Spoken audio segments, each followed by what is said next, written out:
I'm Dr. Gary Sachs, and I'm here with Theresa Schmidt, and we both have been working at Sachs Wellness Center for quite some time now, and enjoying every minute of it.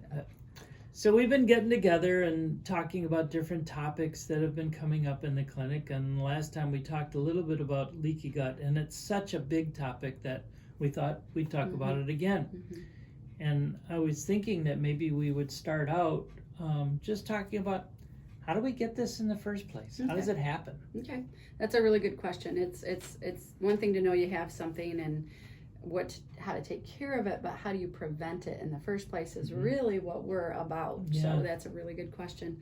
I would say in my working with people, there are two main causes. There's a third cause back there too, but two main causes. One of the main causes is stress.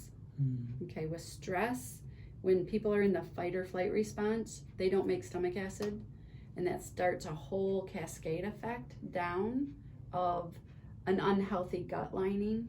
Yeah. And then when you do other things, like you eat grains are a big cause of leaky gut, but that usually you are protected from damage, minimal use, unless it's already stressed. And so the gut being stressed is the first line there of weakness. And so stress definitely causes that. When we are in, I use the deer example every day. If the deer is running, it is not eating, it's not sleeping, it's not digesting, it's not doing anything else, it's running. Yeah. So over time, that process weakens the gut in almost every way.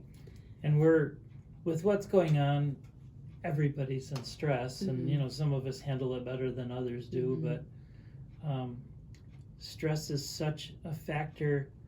When I think of it, I think particularly when it's involved with unknowns. Yeah. It's a big stress on people, and this is a time of unknown. Yeah. And that's why we say, do everything you do know how to do to protect yourself.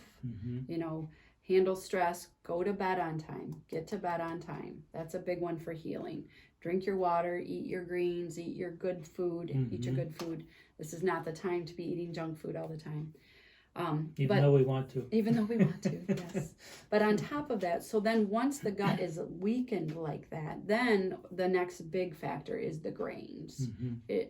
Any grains have to protect themselves with chemicals. They can't pick up their roots and run from their predators. So they have to protect themselves with chemicals. And part of what the chemicals do in our bodies that a grain has is it breaks down that lining of the small intestine.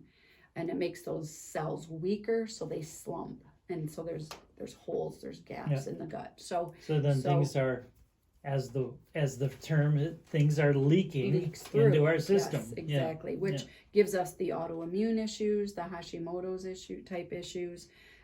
But even over time, as the cells weaken, if they die and they dump their insides, like their nucleus and their DNA and their mitochondria, if they dump that into the bloodstream, our body sees that as a foreign object, and it will send out the immune system to attack. And it's just the perfect, because it's us, but our body sees it as foreign because it's in a form that it's not supposed to be. Exactly, it's not kept in. So that leads the body to attack.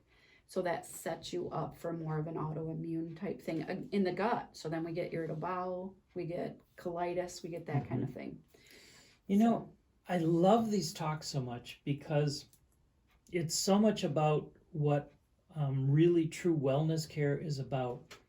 Because so many people will get treated for inflammation, or treated for a bowel problem, or treated for an autoimmune problem, without ever going to, how did this happen, and what can I do to not only get rid of this current set of symptoms that I have, but actually heal.